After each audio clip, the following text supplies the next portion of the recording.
U ovom videu govorimo o umjetnoj inteligenciji i kako ona ubija stare poslove. Ako tražite poslove gdje ćete samo prepisivati tekst, unositi podatke, moram vas razočarati. Takvi poslovi više ne postoje. Umjetna inteligencija nemilosrdno uklanja jednostavne poslove koje smo do sada radili, koje smo voljeli, ali ujedno otvara mogućnosti, traži naš iskorak u jedan novi način života i rada. Umjetna inteligencija otvara visoko plaćene pozicije, radne pozicije. Stoga, što se prije uključite u svijet umjetne inteligencije, koliko god se čini da je to nehumano, to bolje za vas, jer dolazi takvo doba. A ovo su poslovi koji nestaju i koji, a ima još i drugih uz njih, ovo su samo oni osnovni što najčešće volimo raditi i kakve poslove smo do sada tražili, mi koji volimo kompjutere. Ručni unos podataka, dakle, takav posao zauvijek nestaje. Prepisivanje audio zapisa, odnosno transkripcija. Klasično prevođenje. Klasično sastavljanje teksta za blogove, za oglase, za novine, za objave i stručnu literaturu. A poanta jeste u tome, zašto bi tvrtka plaćala jednu osobu da radi 5 ili 8 sati na unosu teksta ili obrade teksta, kada za to ima umjetnu inteligenciju koja taj isti posao napravi i točnije i brže, odnosno za par sekundi i možda košta samo 1 cent. Evo, nastavite dalje gledati ovaj video pa ćemo ovako zajedno osvijestiti neke stvari. Motiviralo me da snimim ovaj video zato što mi se javljaju ljudi koji žele raditi online posao, ne znaju što bi, kako bi i traže nekakav jednostavan posao kao na primjer unos teksta, odnosno unos podataka u nekakve baze. Za sve nas koji se plašimo umjetne inteligencije i koji smo zatečeni razvojem takve tehnologije, mi se ne trebamo plašiti umjetne inteligencije da će nas ona istisnuti ona konkretno, nego se trebamo plašiti, odnosno pripremiti se, jer će imati prednost oni ljudi koji nauče raditi uz pomoć umjetne inteligencije. I raditi bolje od vas, naravno, nego što vi sada trenutno na klasičan način radite.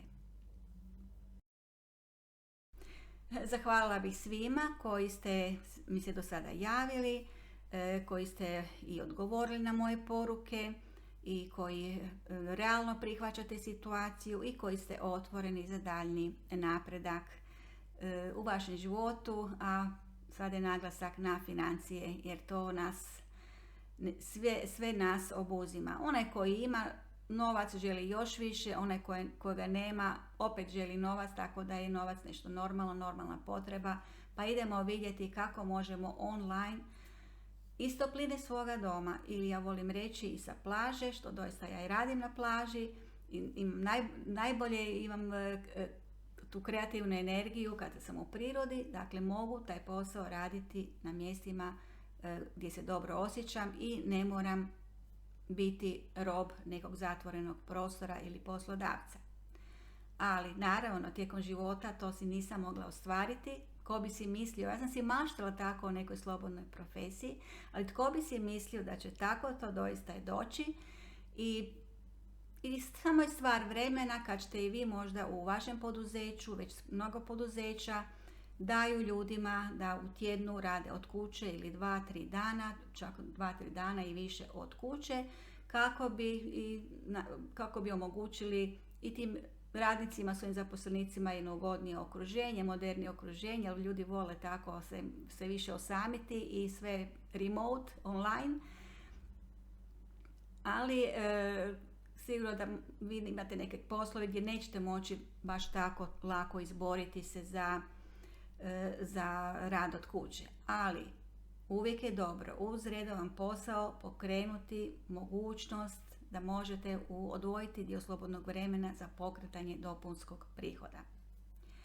Evo ovako što se tiče ovih poslova koje zamjenjuje umjetna inteligencija, moje iskustvo ispričat ću vam. Duži niz godina radila sam kao stenodaktilograf i bila sam vrlo tražena jer je stenografija bila tada vrlo rijetko zanimanje i tražilo se. Kao daktilograf bila sam, još uvijek jesam, internacionalni majstor daktilografije, dakle spoj dviju vještina koje su mi otvarale vrata svih poduzeća koje god sam htjela da se zaposlim. Ali 90. godina nastupilo je jedno veliko razočarenje kada su mi rekli da stenografa i više ne treba i daktilografa više ne treba jer sada svi sami sebi pišu. Tada je počela era kompjuterizacije i onda više nisi potreban radnik u tome i to mi je bilo jedan velik šok, veliko razočaranje, kao da me neko lupio i istisnuo u neku rupu prošlosti iz koje se neću moći više izvući, kao da više ne postojim kao osoba, jer mi se često identificiramo sa svojim poslom, što je pogrešno, ali sam vrlo brzo shvatila da je vrijeme za jedan iskorak, za promjenu i da krenem učiti nešto novo. Dakle, i umjetna inteligencija je sada nešto novo, idemo u korak s time, to je činjenica, takva je situacija, da ona nam i pomaže, dakle ona nam pomaže i da ona može zamijeniti umanjiti našu ljudsku sposobnost, ali moramo biti tu pametni i koristiti inteligenciju na pravi način. Dakle, ne više raditi na stari način. Pa evo, ja iz ovih nekih zaostataka staroga, recimo, pišem knjige na stari način, ne koristim umjetnu inteligenciju kada želim biti autentična, da sam to ja. Na knjigama ne zarađujem, to je moj hobi, a znate na hobijima se baš teško može zarađivati ako ga shvatite samo kao hobi. Vodila sam i blog na klasičan način, nisam htjela koristiti nikakve programe koji nešto tu sami kreiraju ili nekakav SEO, CEO, što sve ne. Dakle, to sam radila na klasičan način, nije donijelo rezultat i blog sam naprosto ugasila jer nisam vidjela neke svrhe da ga pišem. Nisam ga unovčila i uvidjela sam da moram preći na drugačiji način rada. Vidjeli ste možda neke i objave vezano i za poslovne prilike i hvala svima koji ste se javili i pitali. I ono što vidim najčešće kažete, sigurno ne samo meni nego i drugima, kada kažete da ne želite nešto prodavati, da biste radili nešto online, da nije prodaja, a nešto radile ne znate što, nešto jednostavno, evo moram vas doista razočarati, ako vaš rad ne pokreće prodaju nečega, tada nema novca, to je činjenica. Sada bih vam dala nekoliko savjeta da pazite kada birate online poslove, odnosno ljude koji vam nešto nude ili nagovaraju na nešto. Ako vam kažu da u poslovnu priliku treba uložiti novac, a često i znate možda za šta je taj novac, obično je protuvrijednost u proizvodu ili nekakve pozicije, nekakvim profitnim pravima, što sve ne. Dakle, možda čak to i nije problem, nego je ono što vam kažu kada uložiš, onda ćeš brže zarađivati. To apsolutno nije istina.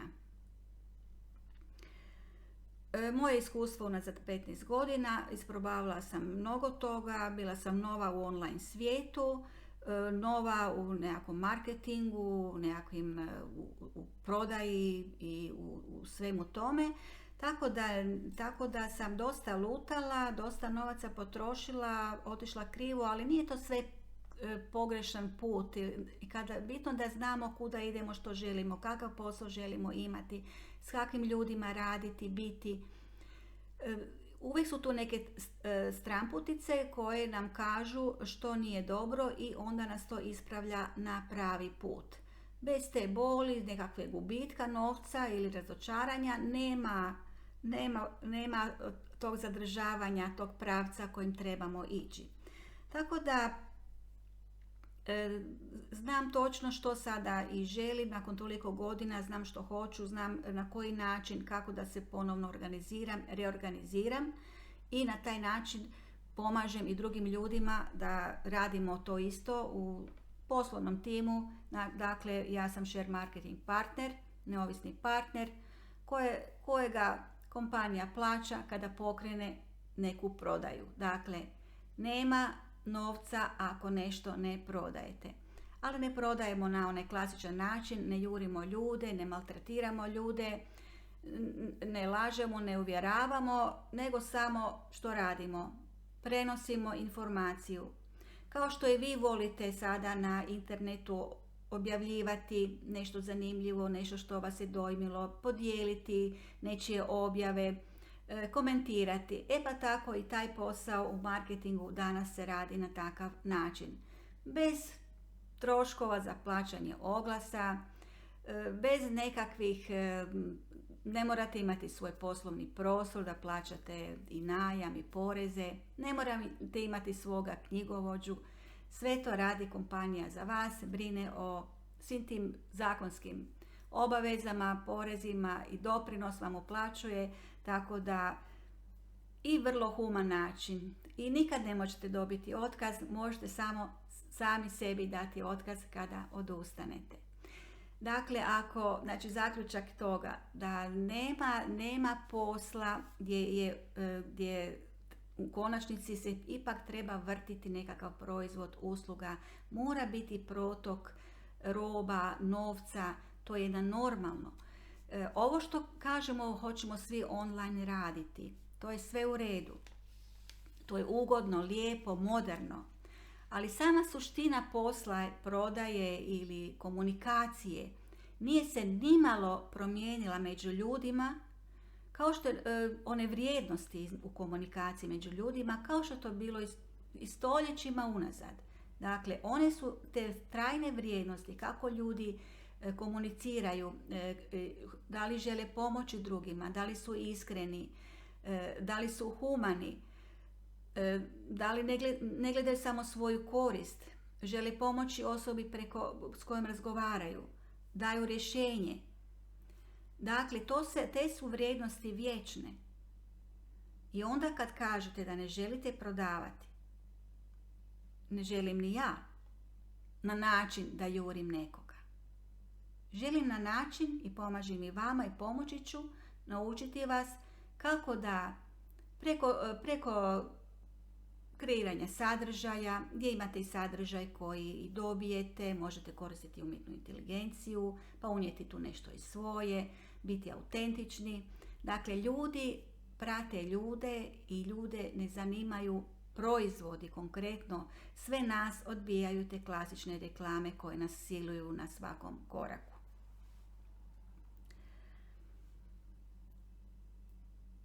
Dakle, ovako, sada ćemo se podsjetiti na 3 glavne činjenice kojih trebamo svi biti svjesni kad tražimo online posao i biramo šta ćemo raditi na internetu.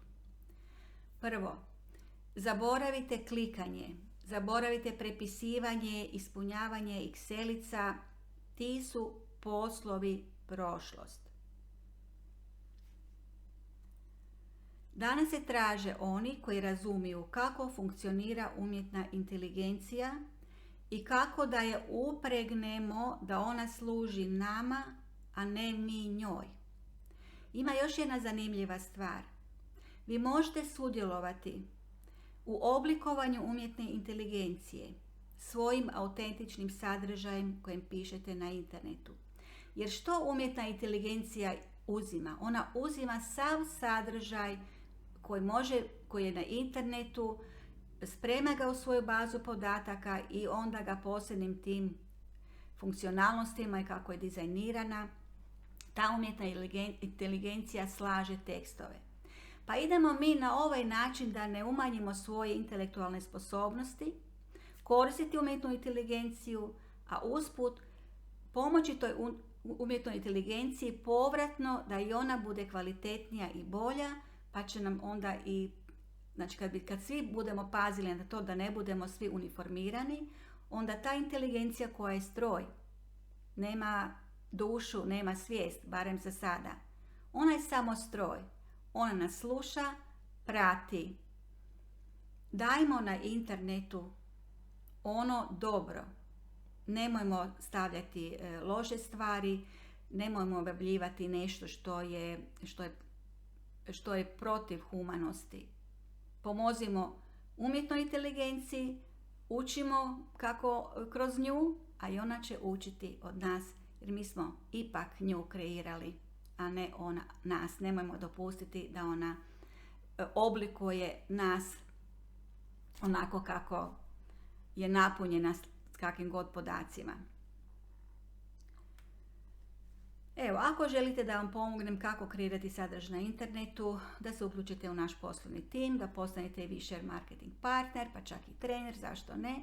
Jer kako učite, tako se razvijate i imate prirodnu potrebu i želju da to govorite drugima, da pišete o tome i da kad se neko javi da želi s vama raditi, da ga prihvatite i da mu pomognete, da vidite da li on doista to može, želi.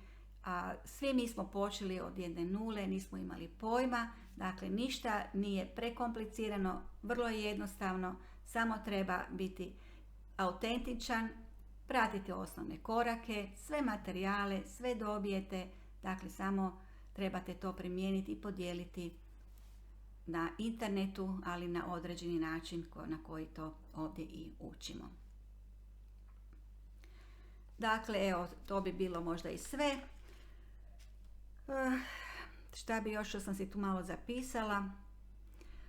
Onda može biti onaj problem, znate,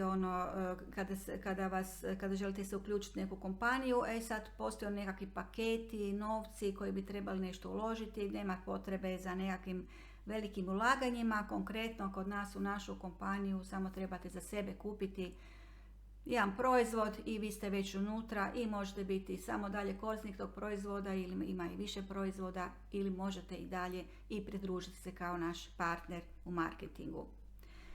Dakle, ljudi kupuju od ljudi kojima vjeruju, koje poznaju, uvijek je važna ta komunikacija, makar je online. I prodaja je prirodna posljedica te komunikacije, dakle, uvijek ide bez ponuda, bez skrivenih namjera, komunikacija bez skrivenih namjera i bez uvjeravanja i bez manipulacije. Bilo preko interneta, bilo uživo, uvijek je isto. Tako treba biti jer se radi o jednom humanom odnosu između ljudi. Evo, vidimo se u jednom sljedećih videa. Slobodno pratite YouTube kanal moj. Ako niste još pretplatili, pretplatite se ako vam se nešto sviđa. Tu nisu samo online poslovi, nego holistički pristup životu, zdravlju i financijskom zdravlju uz to. Znači, to su područja života jako važna kad su ona koherentna, kad su usklađena i svakodnevno trebamo tome težiti i onda će naš život ići jednim dobrim smjerom.